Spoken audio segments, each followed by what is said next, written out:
microphone, everybody behave, I'll be right back. Is that the new trustee, Patricia? I think so. He told me to behave, I don't want to. That's,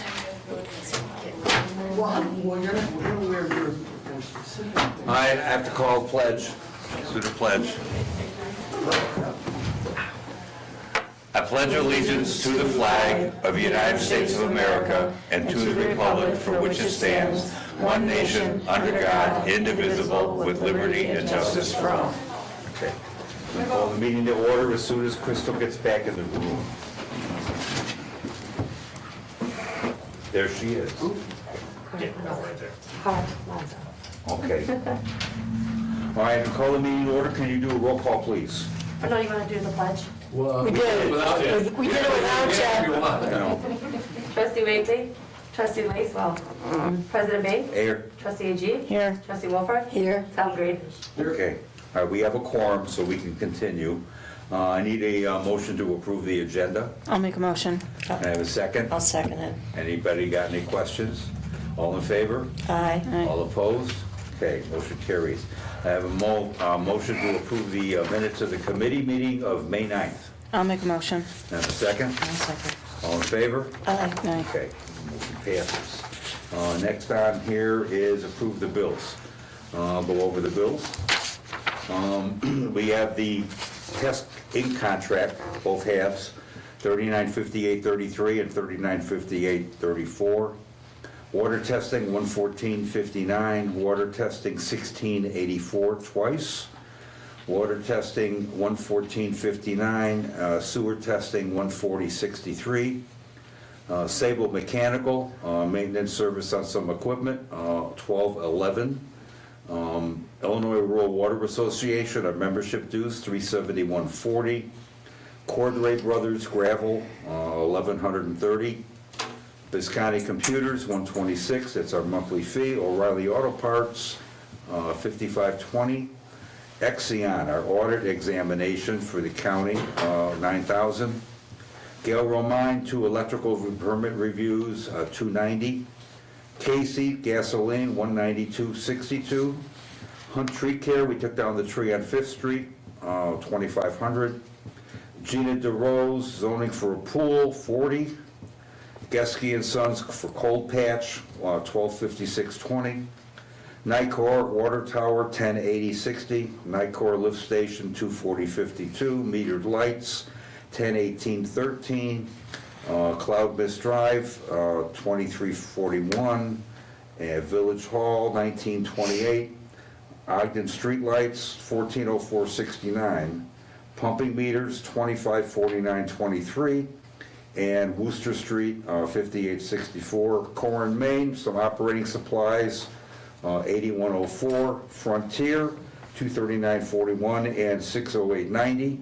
Ace Hardware, $45.55, $959 and $13.99. Bear Sikich, $29.58.60. And Bear and Wine, we just finished our audit, so they were involved in that. Barrett Swister on the Keystone Solar legal advice, $11.56. Barrett Switzer, $306, $357, and $46.07. Total comes to $41,270.16, of which $26,632.29 will come out of the general fund, and $14,637.87 will come out of water and sewer. Are there any questions? Can I have a motion to approve the bills? I'll make a motion to approve the bills. Can I have a second? I'll second. Okay, all in favor, roll call, please. Trustee Wakely? Trustee Trustee Lacewell? Aye. President Bain? Here. Aye. Trustee Agee? Aye. Trustee Wolford? Aye. Okay. Do we have any public comments tonight? I didn't miss it this time, did I? Okay. All right, okay. All right, moving on. New business, old business, we don't have any old business, and we don't have any new business. So the first thing I want to do is, we have 2 vacant positions on our board for trustees. And what I would like to do is introduce you to Patricia, and I can't remember, it's Carr something or other. Carranza. Okay, Carenza, okay. She has come forth, she is interested in becoming a trustee, and she is a member, she does live in town, she's been here a while. Yes. I think she's pretty bright, and I think she'd do a good job for us. And we can't do it at this meeting because it's a committee meeting, but I wanted to know if anybody had any questions, or you want to talk to her, or if she has any questions for us, et cetera, so that when we come in for the business meeting at the end of the month, I can nominate her and then we can approve her, okay? Anybody? Why did you? reside here? I'm gonna be 2 years Oh. this September. Yes, Okay, okay? Why do you want to become a trustee? yes, Why? because I like to be involved in the community, That's so Yeah. I like to know. She told me she likes it here, it's a nice place to Same be, answer. so, yeah, we'd like to keep it that way, absolutely, When it is a okay? small town, I Okay? like it, Yeah. everybody knows each other. What would the 2 open positions be handling? Well, they're both trustee positions. Right, like, I know that certain people handle like, like Parks and Rec, Yeah. things like that, water, sewer. You know, we're in a small town like we are, I mean, like, tonight I'm gonna do the water report, so we're gonna assign that to another trustee when we get around to it. Right now, Ms. Lacewell is in charge of our financial report, and Rachel is in charge of our community events, if you will. Linda fills in where she can. Ryan is for streets and sanitation, that sort of thing, all right? So I can turn the water report over to somebody when they come in. It's not that complicated of a thing to do, but it gives them something to do when they become involved in the board meeting, as far as I'm concerned, if you've got something that, that you're gonna be involved with. Right. And, whatever else comes up, we have special projects from time to time, and we can assign that to an individual to work on or keep track of or whatever, so those are the things that we'll do, okay? All right.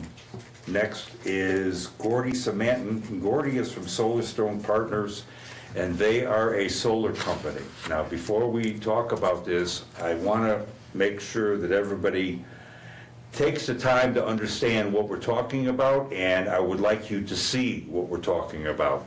If you guys would take a short trip on 173 to 76 and make a right turn and go north just a little bit, there's 2 pretty good sized solar parks that have already one was being installed, then the other one was installed, so that you can actually take a look and see exactly what everybody's talking about when it comes to these solar facilities, okay? So without any further ado, Gordy, I'm gonna give you the floor. Is it okay if I approach the? Oh, yeah, absolutely, yeah.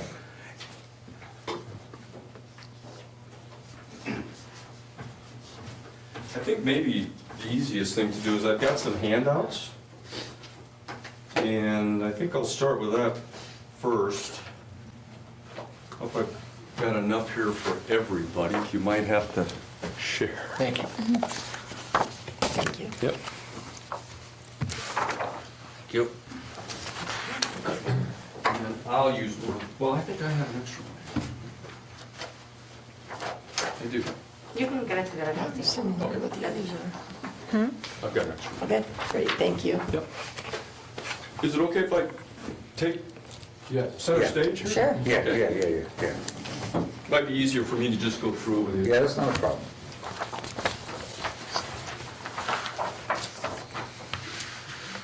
Oh, I want to add that the landowner is here tonight too. Yes. So, I wanted him to be here in case you had any questions about, what's advantageous for him and why he wants to do this, et cetera, so, okay. Okay.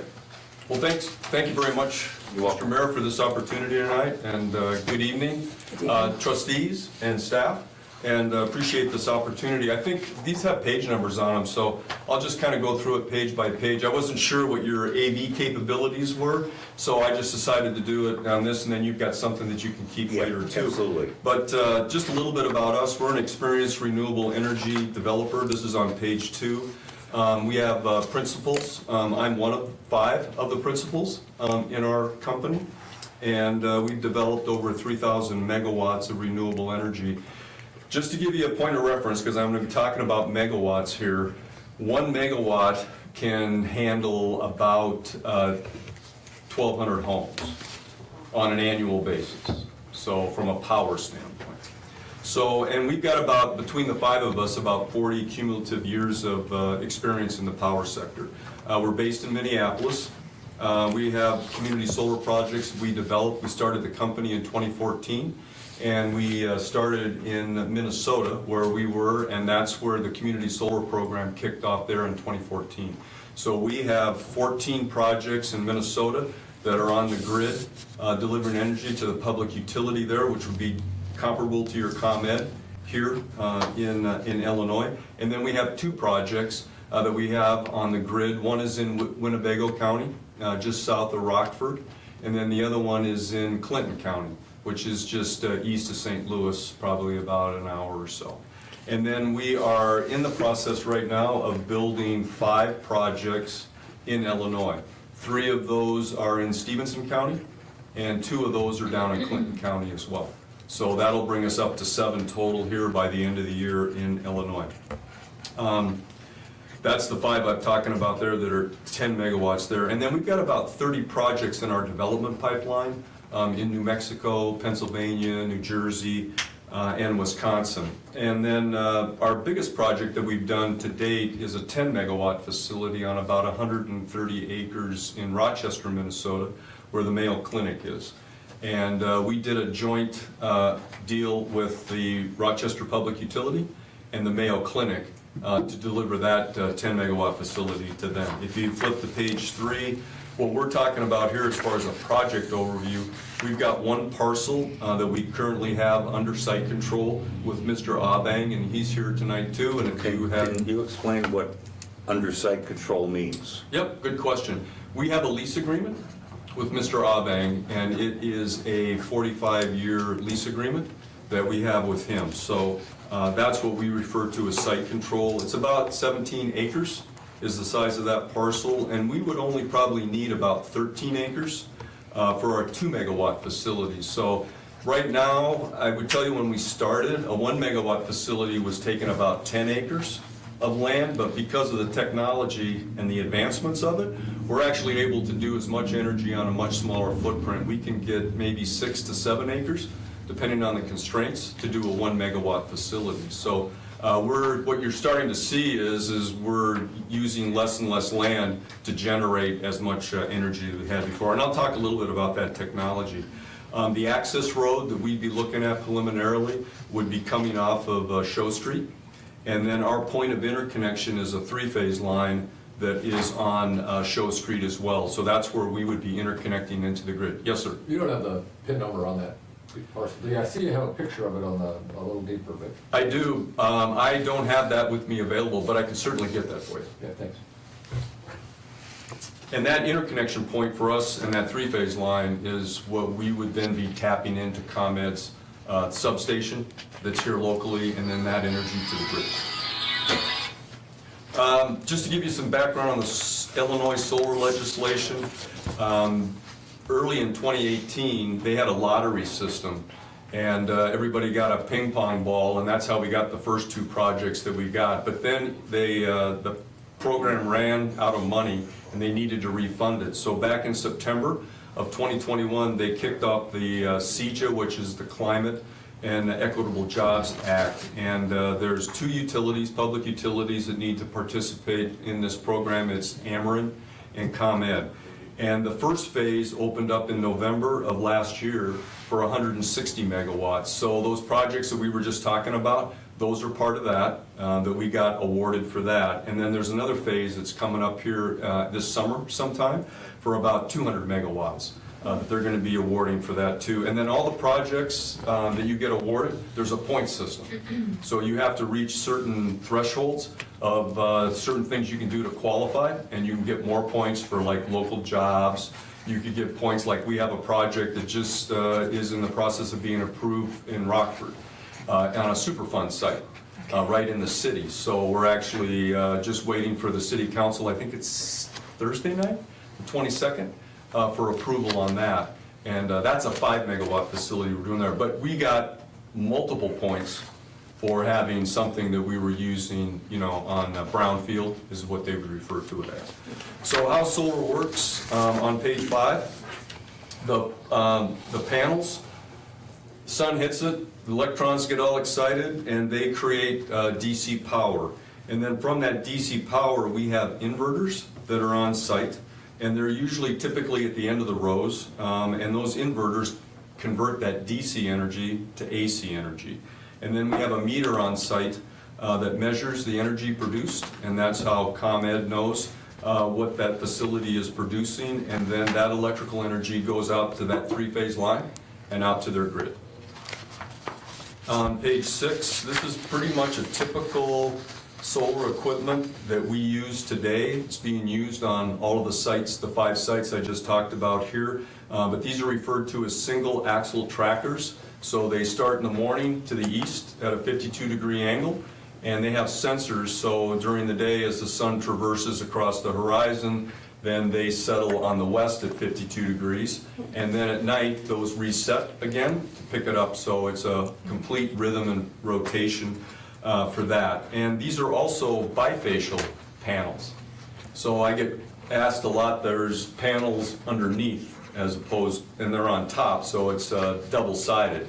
But I get asked, well, what good does that do if the sun doesn't hit it? And interestingly enough, grass, gravel, dirt, sand all have reflectivity properties of about 20 to 25%. So there is additional energy being picked up, and that's one of the reasons why they're continually looking for efficiencies to get these panels even more efficient to pick up more energy. And then in the northern climate, which they can't do in the south, during the winter months, if there's snow on the ground, snow has about 90 to 95% reflectivity. So there's even more energy being picked up during the wintertime.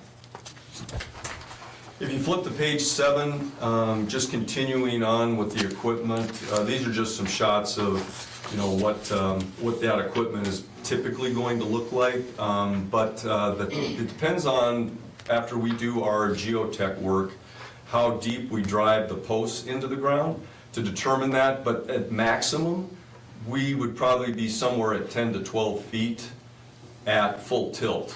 So, but that could be lower too, we just don't know that. So I like to come in and give you the highest it would possibly be, but it's to our advantage to want to get those as low as we can and what's reasonable. So they could be lower than that too. And then we have to have an 8-foot perimeter fence around the facility for security and safety purposes.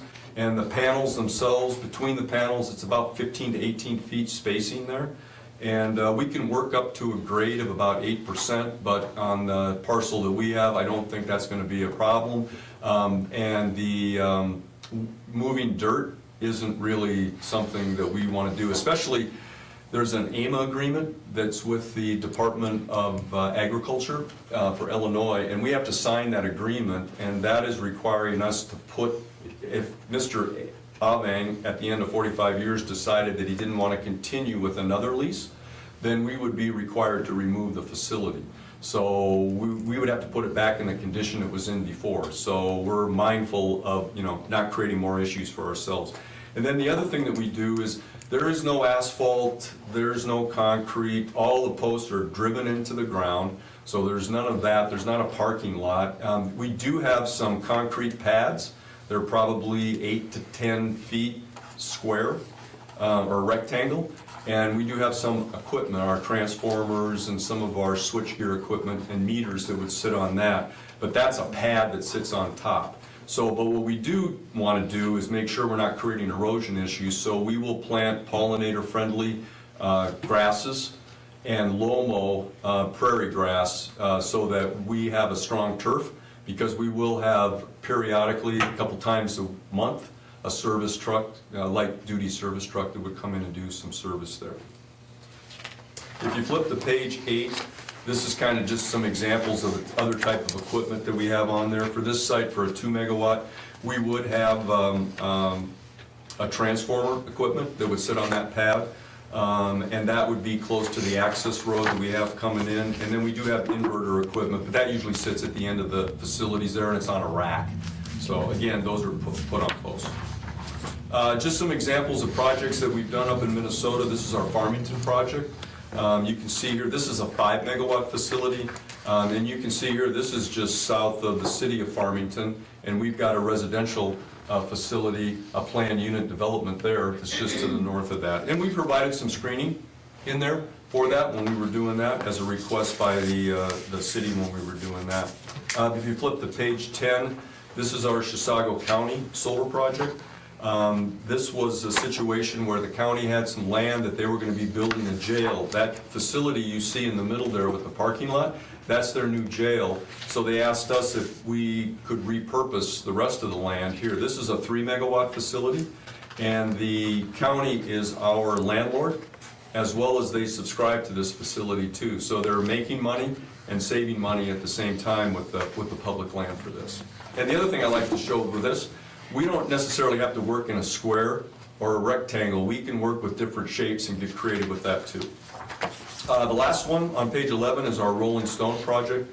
That area that you see in the back, the waterway back there, that's actually the Mississippi River Valley back there. This facility sits at about 1,100 feet above, so I like to say this, you can see the configuration here is unique as well, and I think these panels probably have the best view of any solar panels in the country, so. Probably do. Yeah, so anyway, that was a very challenging site for us to do. There's a road that goes up there that's about a quarter-mile long that we had to rebuild in order to make that work so that we could get to that. But I can assure you that this wasn't a very productive area that the farmer had, and he was looking for an opportunity to diversify, his portfolio with something else that was much more valuable in terms of what he was producing, from an ag standpoint.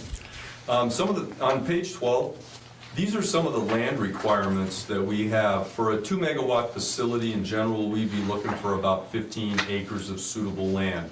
We have to be out of floodplains, and we have to be out of wetlands too. We can't build in those areas. So we're looking at whatever the net is of that 15 acres and the constraints on that. And then we have to have an access point to the facility for a service road, as well as an interconnection point. If we don't have those two things, then we probably don't have a project. And then it also needs to be free of shading issues. If shade hits a panel, it'll shut that panel down. So having shade on the panels is not advantageous for a solar facility. And if you flip to page 13, this is one where I'm particularly out in rural areas that I like to talk about, because first of all, with this program, this facility needs to be totally in ComEd service territory. It can't be like, part of it can't be in a co-op service territory. It has to be all in ComEd service territory. But we have certain requirements that we need in order to be able to build a facility. So you can't just put these facilities anywhere. There could be a landowner that's 100 miles from here that wants to lease their land for 10 acres, which would be an outstanding deal for us, but we can't run an extension cord that's going to be profitable for us. It's just not financially feasible. So what we try to do is we try to take the utilities infrastructure, and that's their substation, and then their 3-phase lines, and then we have to kind of figure out where those areas are, because if we can't meet those requirements, then it's probably not feasible to do that. And those requirements are, for a 3-phase line, we've got to be within at least a mile of where that point would be on the 3-phase. And then the utility substation typically can't be more than 5 miles away. We start getting line loss with that, and it impacts our productivity. So that confines us to certain areas, and any solar developer, that would confine them to certain areas. We're actually drafting behind the infrastructure to make these possible. And then the substation has to have the ability and the capacity to be able to absorb this energy too, without us having to do major upgrades to the substation. If you turn to page 14, we think the key benefits of this, the solar provides people, organizations, and business the opportunity to subscribe to this affordable renewable energy. So the community solar, by its very definition, is allowing businesses, organizations, governmental entities, and residents to be able to subscribe to these facilities. They have to sign an agreement, a subscription agreement, but they can earn anywhere in Illinois from 5 to 10% a month savings on their energy bills. It's clean, safe, renewable energy for us. And the other advantage I think it has too is it has some resiliency with it, where if there was a natural disaster that happened, typically the solar facilities, they don't experience that and can come back, right back up onto the grid. In fact, I was just telling the landowner tonight, there's an example of when Hurricane Ian hit the west coast of Florida about a year and a half ago, and took out everything. There is a community just inland from Fort Myers, and it's called Babcock Ranch. And you can look that up. It was on 60 Minutes about a year after that. But they have a 75 megawatt facility there, and they weren't out of power that entire time, where the rest of that area, there were people there that were lucky to get power back in 2 weeks to 3 weeks. So anyway, so there's some resiliency issues that the grid can take advantage of with solar that they can't do with some of the other ones. We think it's a quiet neighbor. Noise, lights, none of that, it's mitigated, and we think that that's an advantage. Low traffic impacts, there would be during construction. We would have early on, probably some semis coming in with some equipment and so forth for the work to bring that in. But after that, and when construction's done and we flip the switch to go operational, there's just a couple light-duty service trucks that are coming in. They're doing mowing, they're doing weeding, they're also doing maintenance on panels if that needs to be replaced. All of that can be monitored remotely, so we know if we've got an issue. And then there's also local labor construction and long-term maintenance plans that we can do. And then the other advantage is that we see jurisdictions, that this is an ag, zoned ag, that they will then take this and move it into a commercial or industrial tax code for that. And the state in 2018 established an assessed value on a per megawatt basis of $218,000 for a 1 megawatt facility. So this will be a 2 megawatt facility. And then I just recently saw that they published, because of the Consumer Price Index of 2018, that in 2023, that per megawatt rate is $261,000, which is an upgrade from the 218. So that's the assessed value. I'm not sure what your tax codes are here in the city, but that's obviously another advantage that the community has too from a tax-based standpoint. I think it's the last page I have here, but just an overview of the parcel, just to give you some orientation of what we're talking about here. So it's just on the east side of Show Street for the 17 acres. Where would the road be going into service at? That's a great question. Because I live on Show Street. Do you? And you're in my backyard here, so I'm wanting to know about this. That's okay. This is just a preliminary plan, just to give you kind of an idea of what we envision that area. Is it the right way? Yeah, because you're right up here. Yeah, okay. Yeah, that's, Oh, I see where the access road is, yeah. Yeah. And I can point that out to you, it's just, So it'll be just there. Yeah. What's the, if I might ask, what's the current zoning on that? Is it ag? Here. I believe it's ag, yes. And in terms of well, I see the way you laid it out, there probably won't be groundwater runoff, drainage issues. You know, those are all things, because I know that there is a ditch that runs along on the east side of that, and there's some work that we would have to do. I can assure you that there is not in our best, and in fact, one of the things that we do, I don't think that exists here, Steve, you can correct me if I'm wrong, but drain tile, sometimes we will encounter that. And that is something that's in the AMA agreement too, that if any drain tile is damaged, that is incumbent upon us to take care of that. However, for any of the runoff or the impervious surface that's created with this, we do all of the hydro work on that for the civil engineering side of it.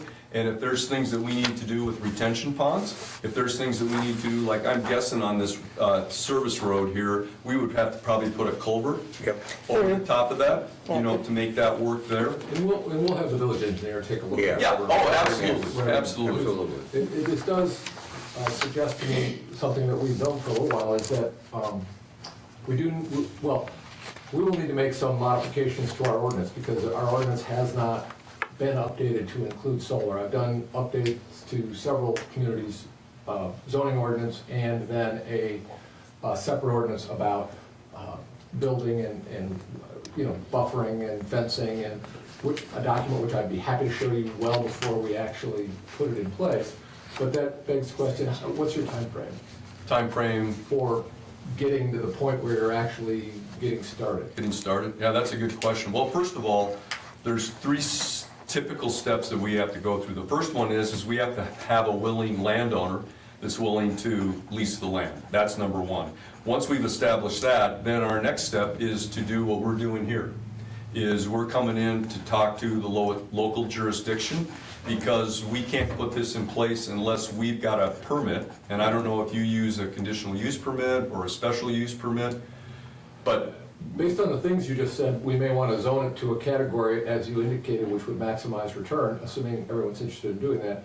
And we could either look at it as a permitted use There- with, yes. with then Yep. review of the actual construction. And I've got a sample ordinance that doesn't go in the zoning code, but goes in another section of the code that just kind of Yeah. regulates what you can do.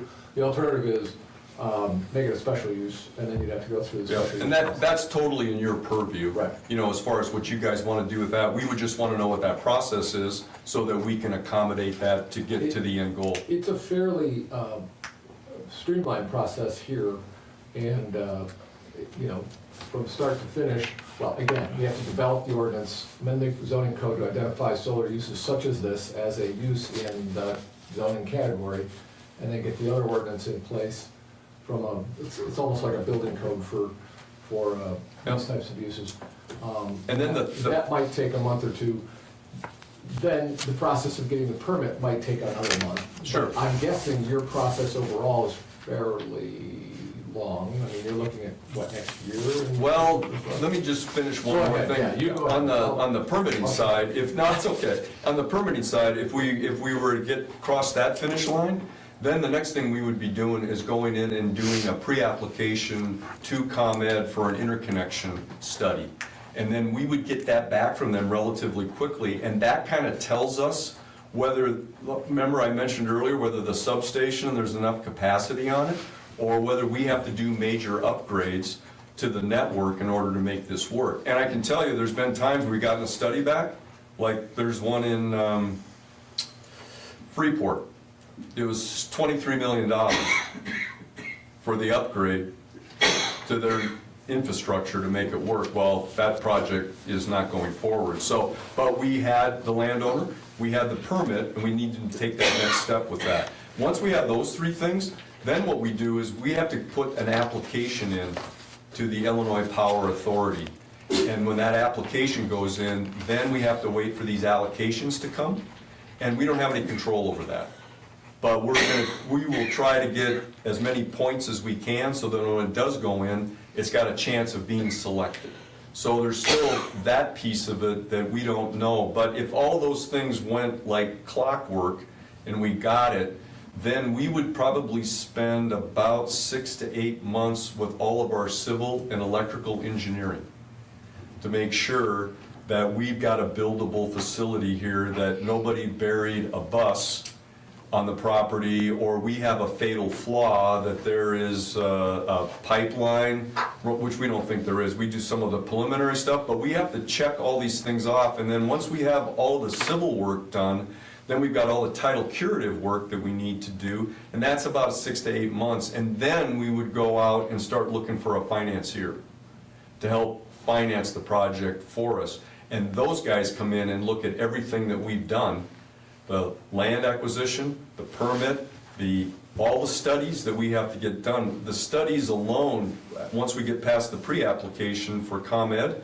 those can be in the hundreds of thousands that we're paying to get more information about what the estimated costs are to interconnect to theirs. So there's quite a few steps, but at that point, if it got awarded to us, you've got that 6 to 8 months for us to get it ready, and that would be then preparing with the financier to start construction.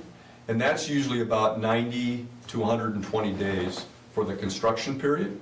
And then after that, we would go into the operating period.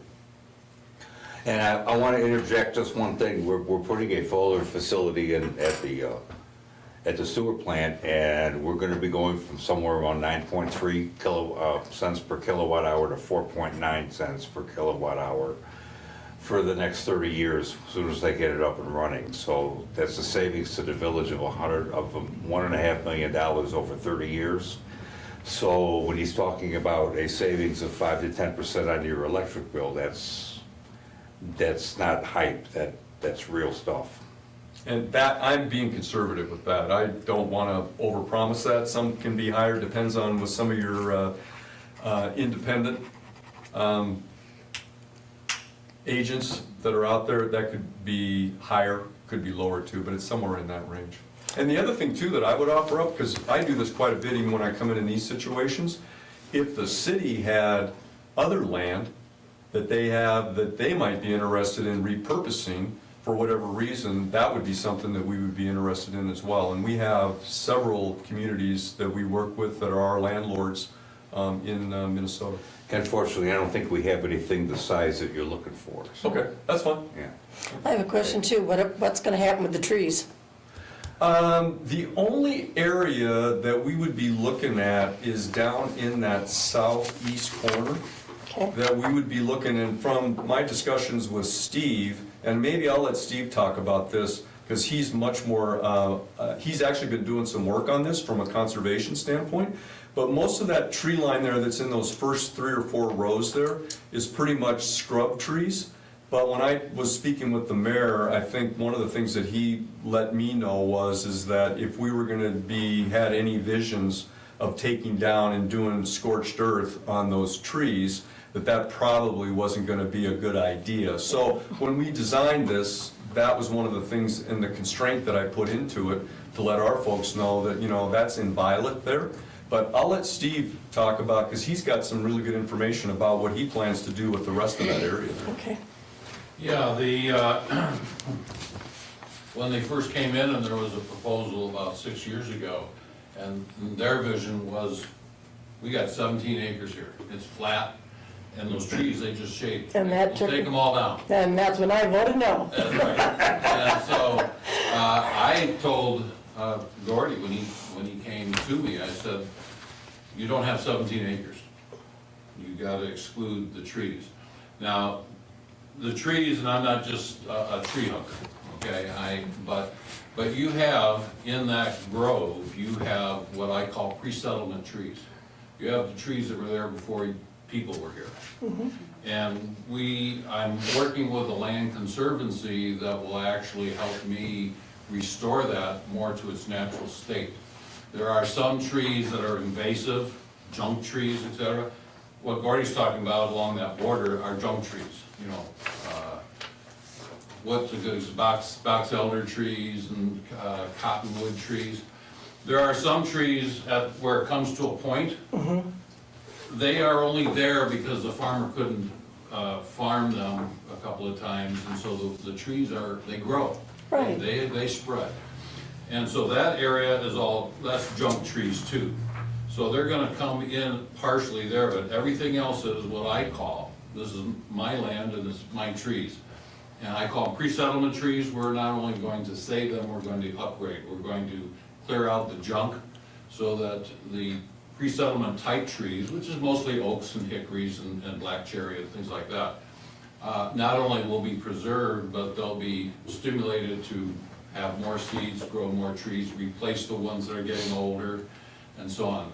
And so that is part of the plan, and in fact, my plan ultimately with this group I'm working with, I might put the property in what's called a conservation easement, so that 2.5 or 3 acres will be forever trees, be forever what that is. Can I ask you a question? Yes. What was your impetus in going into this project? You know, I go back a long time in the world of conservation and the environment. When I was a youngster, at 16 years of age, I was selected to go to a National Science Foundation program only 30 kids in the United States went to. And it was in something that was a new word. I mean, farmers are just getting used to the word called conservation. And this seminar that I went to, it was a summer long camp, was called Field Ecology, where you study whole systems, not just one thing, you study whole systems and how they work together and so on. That's when I was 16.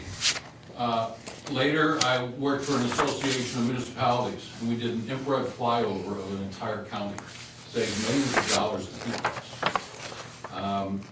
And so I have a farm that is in a conservation easement right now, so that forever it will be a farm. And so I've got a long history of that.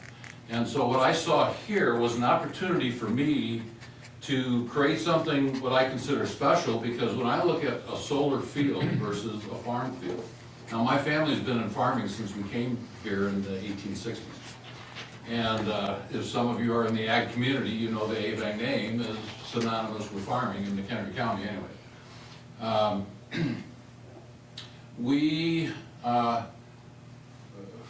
For 100 years, that field has been plowed, 100+ years that field has been plowed. It hasn't had a chance to rest. I'm gonna let it retire for a while. And at the end of 30 or 40 years, we'll see what the world has in store at that time. But in the meantime, that soil will get its first chance to take a vacation. And so instead of having a tractor drive over it 6 times a year, which you know, Yes. and instead of the dust it kicks up, and instead of the chemicals they put in and spray, etc., none of that will happen. Everyone will get a rest from that intensive farming activity. And to me, that's good conservation. What we do is we are sequestering carbon, global warming. We're doing our part to reduce global warming because we are sequestering carbon in that ground. And we're not burning carbon by plowing it and disking it and planting it and all those steps that we take. The other thing we're doing, we're purifying the water. The area that I talked about is actually the headwaters to, I believe it's called Beaver Creek. Yep. Runs throughout the county. That's the headwaters. And now, instead of the headwaters having a dose of farm, and there's nothing wrong, I mean, that's what my family's done, but we're gonna give it a rest. And so those kinds of chemicals and herbicides and so on will not be going into that little creek, the headwaters of that creek. And so I viewed that as a positive. And not just the creek, but the ground itself, by having the native species, and Illinois is the prairie state. Native species are prairie plants, which means they have deep roots. And what they do is that they purify the water. So now we have a filter. Instead of raw land that would have erosion, it's going to be constantly covered. And so we'll have filtering of that water as well. Not just adding stuff to it, but we'll be filtering it as well. So all these things, I look at what can I do to create a positive impact, and I can't see a better way of doing it. A couple other things. Gordy mentioned it. I'm not sure if everyone picked up on it, but if you have a blackout because a transformer blows up, ComEd can come in and flip a switch and you guys can have lights. I know the transformer for the part of the area is right at the end Right. of Show Street there. That's exactly where they'll tie in. So it's a very good, he called it resilience, but it's very good to have that as a backup. Capron will never probably be out of power. So there's a lot of those kinds of things that went into the thinking about this. And I've had one farmer, family, very good people. The father farmed it until he passed, now his son is farming it. Timbergs. And I hate to have them not be farming there. No, they're a This is very the nice higher and family. better- Higher and best use, so. Well, because I know being in that area, we have deer in our backyard, we have fox, we have turkeys. I don't want to lose that. Right, And, we push them out and we keep pushing them out, so that's why I'm concerned too. I want to make sure that they have a place. right. And they design the fencing so it's not impervious to small mammals and stuff Okay, traversing through that area. okay. Okay, so what would you like us to do for you at this point? I think at this point, I think we would be looking to you to tell us what the process would be to move this through your permitting approval. Yes, I see us getting an ordinance, and I've got one. I've got an ordinance I can send over to you tomorrow that you can take a look at. And then we need to tweak the zoning ordinance to identify this as either a special use or a permitted use in certain classifications.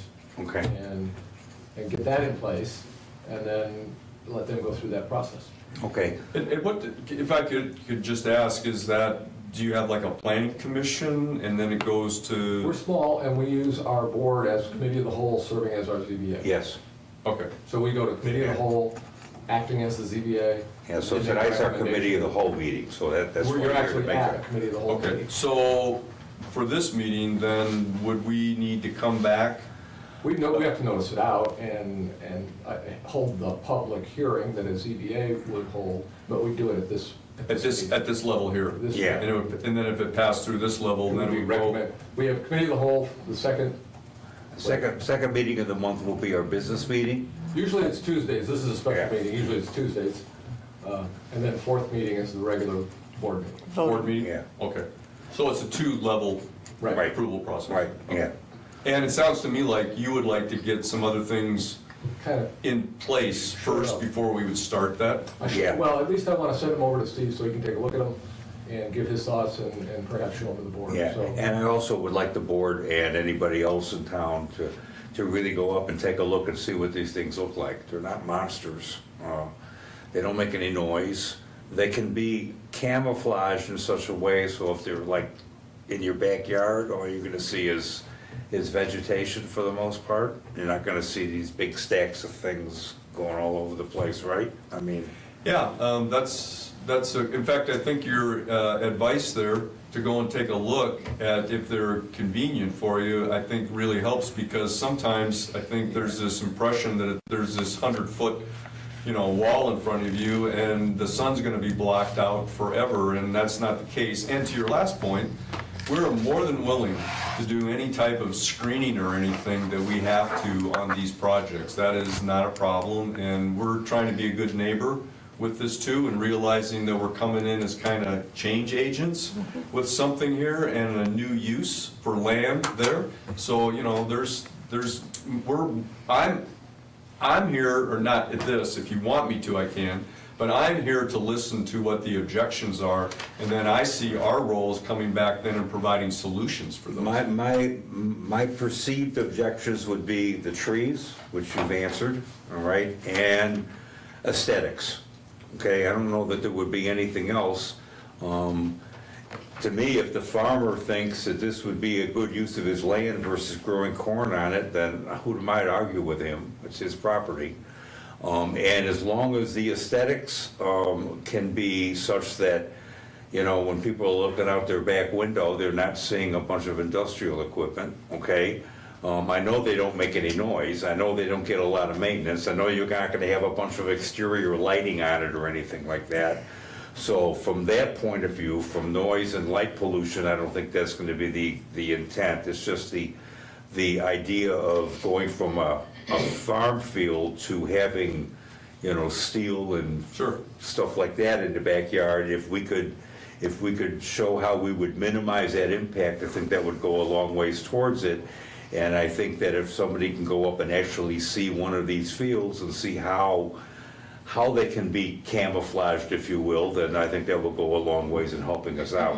So we'll come back here in 2 weeks and we'll make a recommendation as to moving forward with these modifications to with the code. the ordinance modifications and giving you some input as to whether this is gonna be feasible or not. And it would also help us too, if, in the application process, if there's certain things that you're looking for that we need to. Sure. To provide too, so, Okay. because our civil group then can put that together. Yeah, I will say, certainly not with regard to modifying our code to make it more appropriate for analyzing these things, but we would ultimately require a professional fee agreement to cover engineering costs or Oh. whatever for review of all Yeah. this. So we've done this on a number of projects here, so that a couple $1,000 is put down as an escrow Yep. that we draw on, and if it gets exceeded, then you gotta beef it up.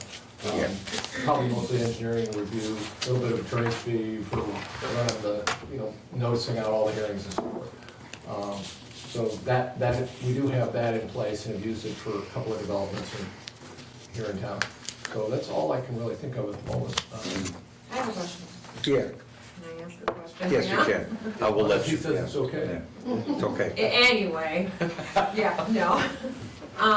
The two-part question. First of all, this presentation, is it available in slide I'll give you a format? copy Are of you it. gonna post it for Well, this- residents? I'll give you- This is all posted, this whole I was meeting is. wondering. Okay, well, okay. I can send the PowerPoint. Well, this is in Yeah, a. if you Yeah, if you said a PowerPoint, that would be great. I'll just send the PowerPoint.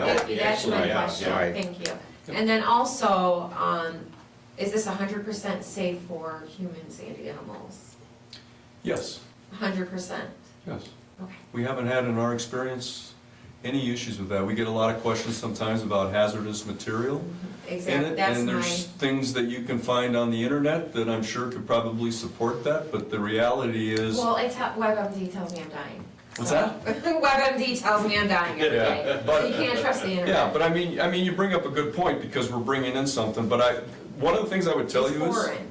Yeah, one of the things I would tell you is solar panels are not, this isn't something that just popped up like 5 years ago. I mean, solar panels have been around for decades. And schools have them, residents are using them, the highway departments, there's Well, 30. we are. Yeah, there's 39 international regional airports in the US that have either solar on the facility or surrounding the area with land that they have. I can tell you that the FAA, if there were concerns about glare, They would have pulled him down by now. yeah, they are not gonna risk Yeah, their there's no pilot. glare, there's no and- heat. Because we're right in the flight path over my house, I know, going right over I that. flew over your house They're yesterday. very, very stringent There was somebody going requirements around. that they have to do So that, so. basically, it's just environmental as far as like Yep. the wildlife and things like that would be affected. Yep, and there's some And things. water drainage, runoff. Yep, and we have to do that with all of our hydro, and if there's drain tiles on this, which I don't think there are, but we would take care of all of that. But the other part of it, just with all the other places you see solar panels, the makeup of the panels themselves, silicon, is the byproduct, it's a natural byproduct, it's silica sand. And that's 90% of what makes up the panels. There is some wiring in the panels, and there's some aluminum for the framing, and there's some plexiglass. And so the only thing that I will tell you, if you go online, you will see that there is a thin layer of cadmium that is used to create to improve the connectivity for the flow of electricity for that when they're doing the interconnection to the panels and then the wiring. But cadmium is also in every household battery, which there's millions of those out there too. So if there is anything in there that someone could perceive that would be it. But the other thing is, these facilities are monitored remotely. And we know what the production is supposed to be on a cloudy day, on a rainy day, on a sunny day. We know what that is. If that drops precipitously, that's an indication that we've got a problem with a panel or a series of panels, and then that needs to be going out and taken a look at, because this is key. We're responsible to deliver that energy to ComEd. Right. And the subscribers that are on there are getting credits for the energy that we're producing. If we don't produce that energy,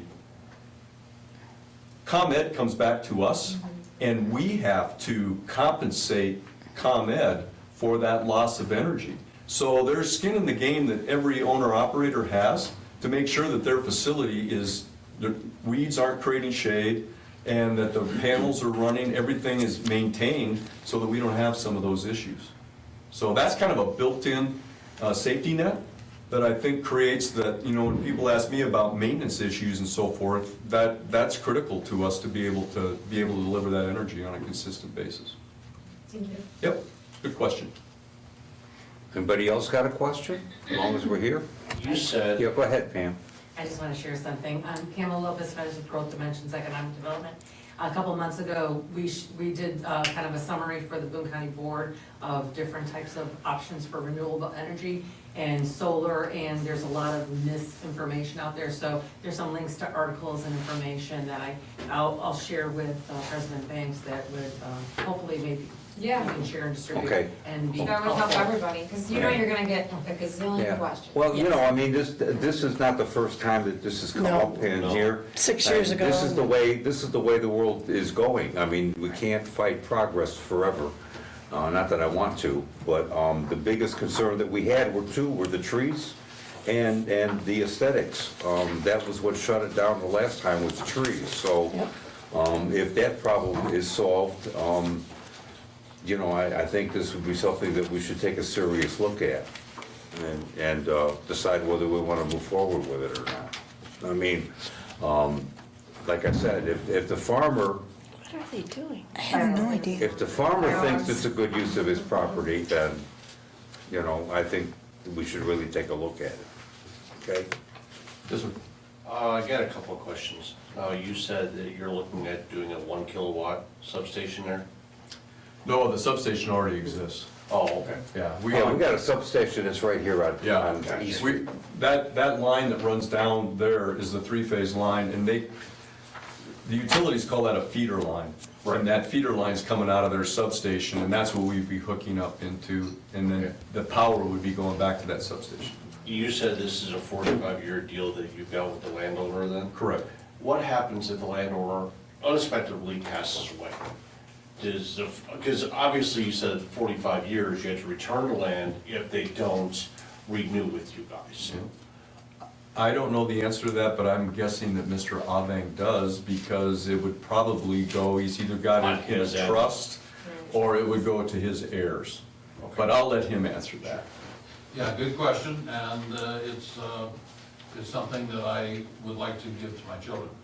Okay, I just wanted to make sure that you can't like possibly screw him, you know, because it gets done in this world unfortunately, and I don't want to see somebody get taken advantage of just because somebody happened to pass away. Yeah, actually, the way that the lease is set up is, he's our landlord.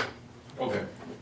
So there's certain things that if they don't happen, like there's things that, and I won't go into all the detail, but there's some things with the property taxes that we are responsible for. So he, in turn, sends those to us to get reimbursed. Okay. So, because that would be for the improvements, that would be our responsibility.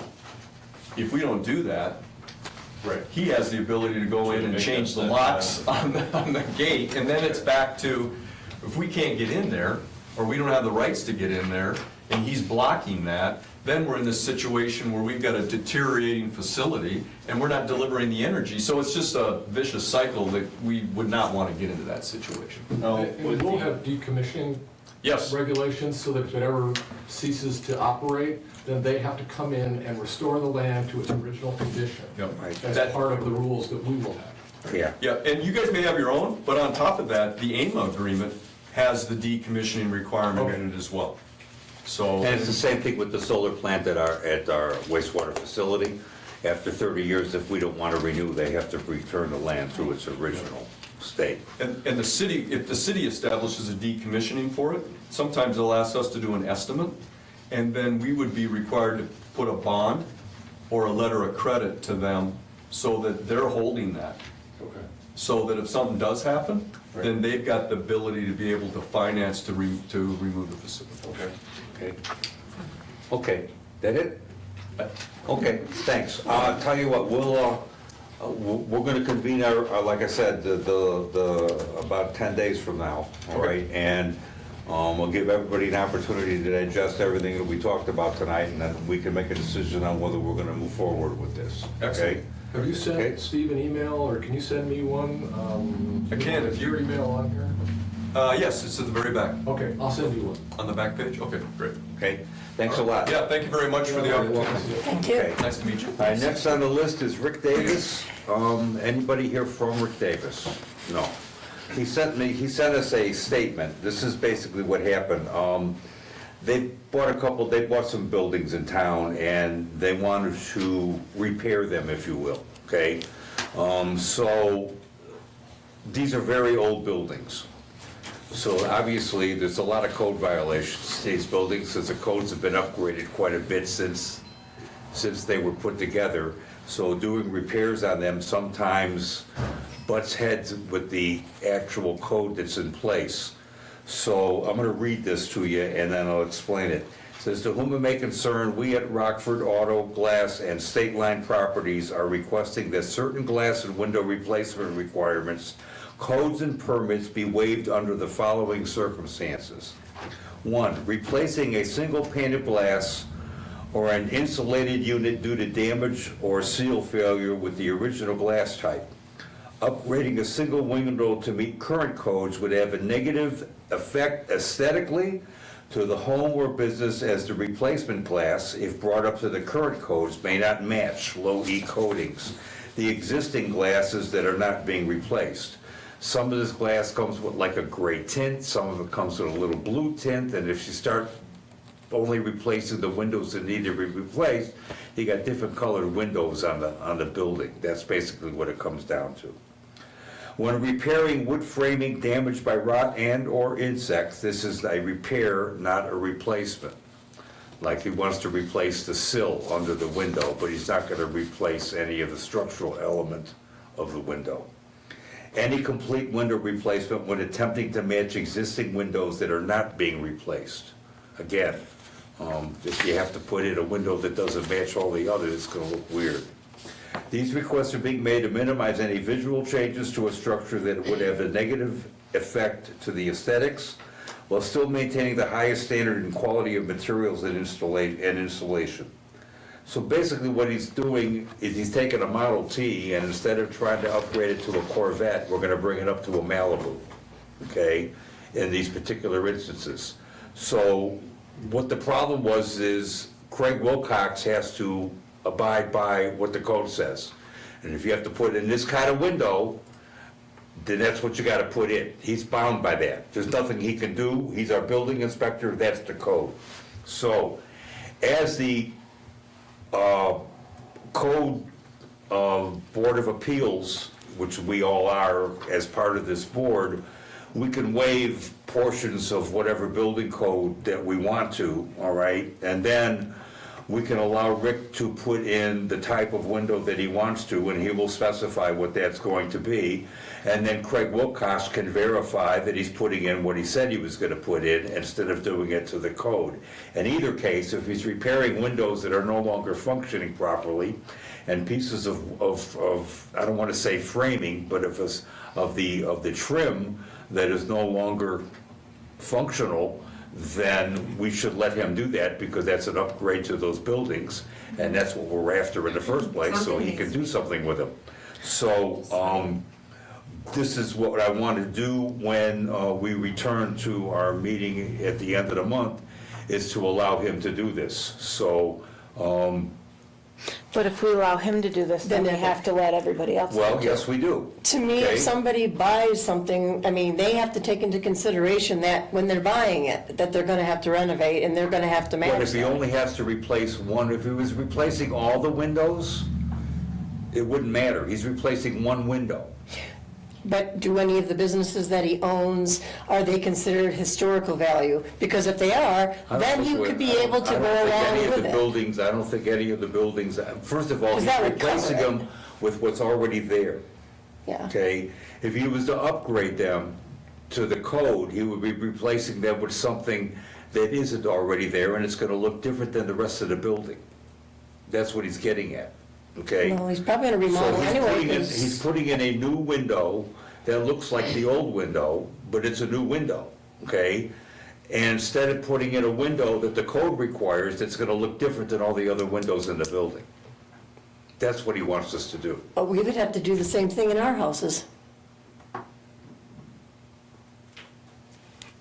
Yeah, I would think Everybody saw so. the house on 6th Street, 2 years ago. That thing, it was trash. It was absolute garbage. We had to go and we had to abide by every single code. Same thing, we had the same issues with the windows, we had the Yep. same issues, we ripped out the entire inside of it because none of it was up to code. So, And you had- Yeah, but he's It's not a doing, building, like- he doesn't have to do all that work. All he's doing is taking out a window and putting in a window. But we understand that, it's just, it's that slippery slope. If we do it for one, we must do it for all. It's your Pandora's box. Once it's Right. opened, then you might get into, like she said, a slippery slope with Yeah. all of a sudden you have 1,000 residents that come out of the woodworks that wanna do it. And all of it waived as well. Where does it end then? Then you gotta change your ordinance. Yeah. Yeah, I'm not in favor of it. You looked at me like I had a solution. Here's my solution. This is less a legal decision and it's more of a council decision. I can make it work either way, but it's your call. Code is code. Yep. I mean, we could limit this to just commercial buildings. Facts are facts. Do it right. I know, like, if it's something that is historical, then that you have to keep it within. I don't know that certain- these buildings If it are, was just commercial, I could kind of understand Can you it. change the ordinance for commercial? Okay. I know you But I don't want to well, start these are with like commercial one buildings. window and This is a then, commercial building that he's talking about, okay? Is there a way to also ensure that when Craig goes in to inspect it, to ensure that that guy didn't go and replace the frame or anything like that? Well, yeah, I mean, Make Rick sure he's Davis, not gonna Rick take Davis is advantage going of to it. have to spell out exactly what he's gonna do, What the about the specs other on the businesses window that and have what already he's done gonna it? do, and then, They've had to do and it. then Craig Wilcox has to verify that that was done and He nothing takes more. pictures, right? Yeah, I will make a comment. So we have a lot of rules in our codes and for example, in zoning regulations, size of certain things, setbacks of certain things, size of a sign, freestanding sign. And those are general rules that everybody has to comply with, but we do have a variance procedure that allows someone to come in and say, I have a unique circumstance. I have a situation that is unlike most would face, and I am asking you to allow me, in this instance, to vary from the letter of the code by whatever degree. Put up a taller sign, put up a shorter sign, be slightly closer to the side yard than I thought, put a slightly taller fence in the front because it's a corner lot or whatever. So it's not unprecedented to evaluate a request on a case-by-case basis and say, yeah, this justifies. and by the way, a yeah, variance. Craig is acceptable to this. And it's very important to make sure our building inspector says, I mean, I just think it should I be fair respect for our everybody. code, but I respect this guy's right to request a variance. So I'm not telling you how to do it, I'm just saying there is a process that, I got a question. Is this the first time he's ever asked for an exception? Is this the first time he's ever asked for Yes. an exception? Yes. He's never done this before, this is just the, Yeah. It's just that He's this buying is, up a lot of stuff this is here. out of the ordinary for what he does, okay? If you were to go into Winnebago County and Rockford where he said he doesn't have to do this. He has to get a permit, he pulls a permit for the window, but he doesn't have to upgrade it all the way to the top, okay? He's replacing something that failed. It's like, you know, if you got a tire on your car that goes flat, you're gonna go out and replace it with the same tire. You don't have to go out and get one of these Super Duty $1,000 racing tires to put on your car, Brady does. okay? That's what he's asking about. He's replacing a failed component with a brand-new one of similar design. But he should So have the been building sort of is going aware to of look, this. the building is going to look exactly as it does now, but it's gonna function like a new one. has he, if I might ask, has he submitted anything in writing? Not yet, no. This is what he wants to work to, okay? Explains, okay. I just figure that when he was looking at them and when he went through the process of buying them, he knew that this was gonna happen possibly. Well, you never know, Well- okay? And he doesn't know that, the other problem is that building codes vary. So he didn't look at all our building requirements and the codes and all that. He just knows what he normally does in other areas, and this caught him off guard, and he asked if we could do a variance for him in this particular It case. does surprise me that we would be more severe than the city of Rockford or the county of Winnebago, or, I mean, are we using Boone County? Boone County's codes are more restrictive than Rockford or Yes. Winnebago? Okay. Yeah, so, it's a matter of the type of glass that's going into the window and not the window itself. The type of glass is gonna make it look different than all the other windows on the front of the building. And I can understand where that's not what he wants. So Okay. he doesn't plan on fixing any other windows at any point? Everything's gonna be on a case-by-case basis. We're not gonna give him And carte what's- blanche. And what about, where does it stop? What if it's not windows? What if, I just said, we're not gonna give him carte blanche. I was It's gonna gonna be on a say, 'cause- case-by-case basis, okay? I'm just curious, if he follows the code, long-term, will all the windows end up having to be changed anyways and ultimately look better in the long run? yeah. I don't That's my know. question. You said this is buildings that have not been used or purposed in a long time. Right. So how many other windows are also out of code? Yeah. Well, everything in that building is out of current code, okay? That's what I'm kind of So concerned I'm not about. gonna ask, we're not gonna ask him to tear it down and build a new building, okay? No, Right. no, So but- all I'm saying is, this is a repair, okay? We're not putting up new buildings. Okay, The but he, the codes are designed for mostly new construction, okay? When you're repairing something like a window or something, you tend to put in what was there in the first place, so it looks the same, okay? But the difference is it's gonna be a functioning window, it's not leaking anymore, it's not, it's got a better R value than what's currently there, but it's gonna look like the window that he took out. That's all he wants to do. I don't see a slippery slope. I don't see any of that stuff. Most people, when they get their windows replaced in their house, they replace all the windows and they buy whatever the contractor's selling them. In this particular case, he can make them. So this is what he wants to put in, okay? And I don't think it's a big deal. And the other hand, and I know it shouldn't have anything to do with it, but he's investing a lot of money in this town, and I would like to be able to work with him on a case-by-case basis with the things he wants to do to the structures in this town, because they're in bad need of a lot of work. And if they get fixed, and we can fill them with businesses, et cetera, that's gonna benefit everybody, rather than just having a bunch of empty storefronts up and down Main Street. It kind of makes it look like nobody wants to be here. So I want to work with this man to make sure that we get the things that we need to get done that are not impinging on the integrity of the building, but allows him to do his business in this town and benefit us by doing it. Is there a way to lower the fees to, It's not a question of the fee, it's a question of the window. Do we have to The make a window decision that the today? code No, wants no, is Okay. we can't is like vote till the next meeting $600 anyway. more, I number thought, I one, just for wanted to windows. No, that's fine. And he can make these windows and put them in, and he does it all the time. He owns Rockford Auto Glass and more, if you want to call it, yeah. And he owns State Line Properties, and he owns a bunch of stuff, and he wants to make an investment in his town and make it look like it used to, bring it back to what it used to be, No and problem making them. I don't think a window should stand in the way of getting that done. with what people are trying to say, it's not necessarily about the window, it's about where does it stop? Well, we have the That lady said she had to redo Exactly where everything. you're going. We have the You're talking opportunity about to the stop case at by any case. time we want to. We're the Board of But Appeals. the problem is the next person can come in and say, well, you gave him that opportunity. Well, it's Why a different can't you give me that situation. It's opportunity?" a different situation. Let's talk about it. That's why Okay, we're every case is supposed to different. Do it, so that we. Okay? And for different boards I'm even. not I'm not intending to give anybody carte blanche. They can do whatever they want. Right. I'm just telling Well, you. I understand where you're coming from too, Okay. yeah.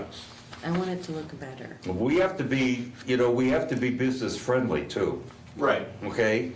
That's the only way to attract anybody in here to invest in this town, is to be business friendly.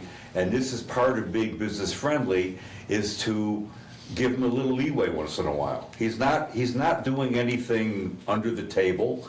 He's not doing anything to affect the integrity of the buildings. He's, in fact, making them better. And I don't see any reason why we should stand in that way. Is this gonna be for one building or This more? is a case-by-case No, but I mean, basis. he has quite a few This is a properties, okay? case-by-case So each property is basis. individual, okay. Okay? I'm not gonna give him carte blanche to do whatever he wants to do. This Okay. is, every time he wants to do something that is not up to code, he's gonna have to come to us and get permission to do I it, don't want him to think if he did it on one, he could do it on all of them. okay? So this is what he wants to do in this case. If he wants to do another one, then he's gonna come back and talk to us again, He's gonna have to okay? hear us every time he But does it makes sense to me that if he's got a building and it's got a 100-year-old window in it, obviously that 100-year-old window no longer meets village code or anybody else's code, but if he can replace that window with a brand-new window of the same ilk, if you will, and improve that building so he can do something with it, so this village can recognize a benefit out of it, then I don't see the reason why we need to stand in his way. If I might ask, so is he gonna write up an application? mean- I am going to expect him to give us a spec, Okay. Okay. And a request? yes, And a that's what he's request. gonna do, Okay. okay? So, take your 2 weeks to think about it, but this is what I want us to do, okay? All right, next, Strand Engineering. IDOT keeps screwing around with the designs on this thing, so we have to keep up with the design on our proposed water main replacement project on that thing. So we need to extend this amendment and change it from 24,000 to 38,000. Again, that was the budget for it, that's the budget for it, doesn't mean we're gonna spend it all, but we're just stretching it out a little bit longer. So this would have to get put into place. It just adds 10 more hours basically to the amendment for the I-70 through, for the Illinois 173 project. Okay, so take a look at it and we'll vote on that in 2 weeks. Keystone Agreement. Again, we got the standard agreement for the interconnection. I just want to let you know about it. We've already approved all these things, but we just got the document the other day. And Tom has gone over it and given me his blessing to sign it, so that's what we're gonna do, and get this over to them so we can get this project underway.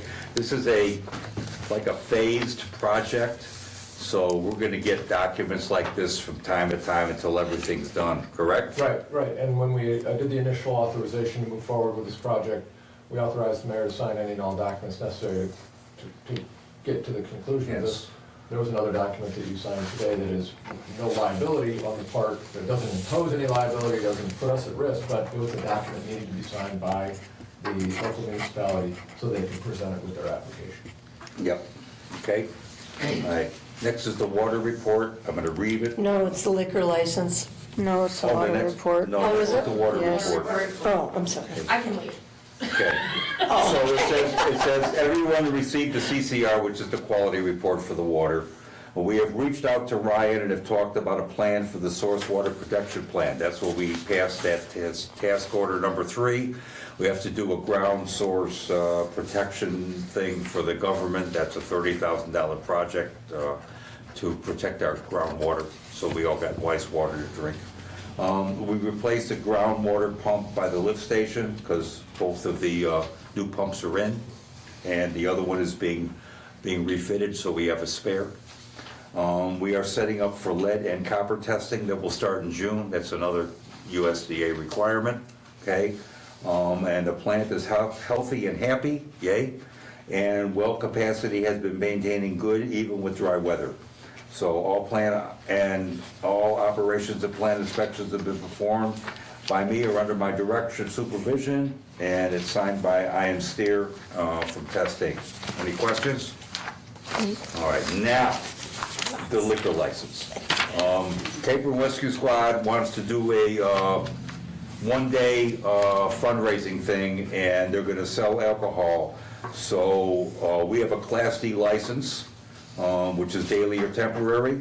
They are going to have a dram shop insurance policy, which makes them responsible if they overserve somebody or somebody gets in a brawl or whatever happens because they got too much alcohol in them. So the fee is $200. They filled out the application. Do you want to make any, you want to add anything? Sure, I can just Okay. give a little bit of background about it. So I'm Okay. Alexis Bittner, Vice President of the Capron Rescue Squad Board. we're having this fundraiser, I'm not sure if a lot of people are aware, Capron Rescue Squad does not have any other income other than taxes. They do not qualify for a lot of the grants that are out there because they are only a rescue squad, they are not partnered with the fire department as well. So having something like this, like a fundraiser for them, we're going to be doing a pig roast fundraiser, we're hosting it, in the open lot next to the post office. Gary Johnson has been amazing at letting us use that lot. But this is just something to help them get new gear if they need it, you know, they're looking for new radios. Certain grants that they can apply for only cover for certain things. So being able to kind of give them a little bit of money to where they can actually make sure that they are up to the correct standards that they need to be up to.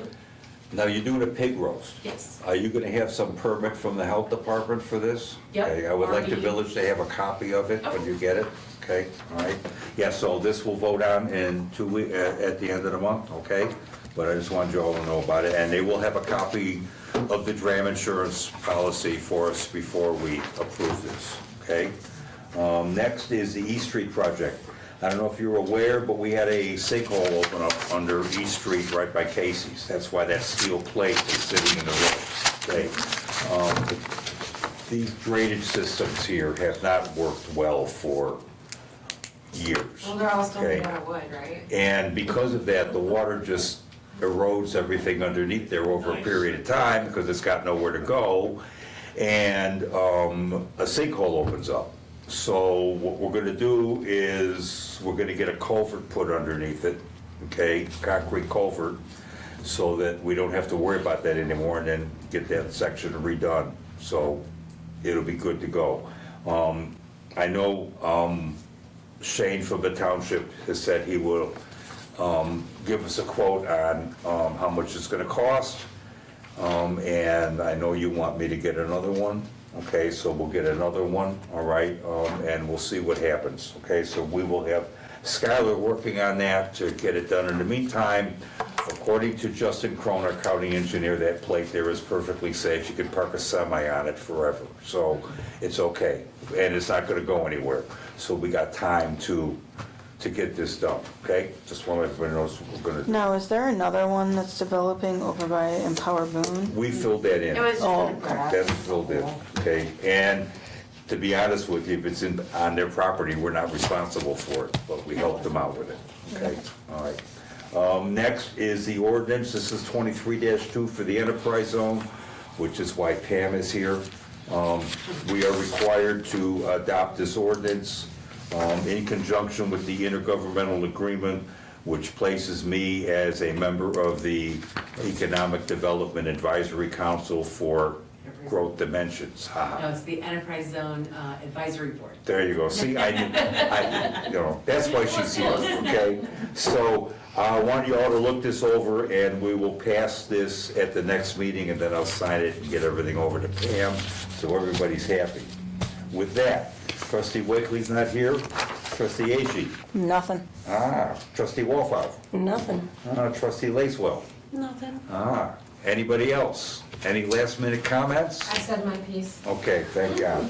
All right, can I have a motion to adjourn? I'll make a motion. Can I have a second? I'll second it. Okay, all in favor? There you go. Thank you, everybody. Oh, we got a side checks. Don't nobody go nowhere, we gotta do this. I don't have a pen. I have a pen. Look at that. Just miraculous. Okay. Could have hit him.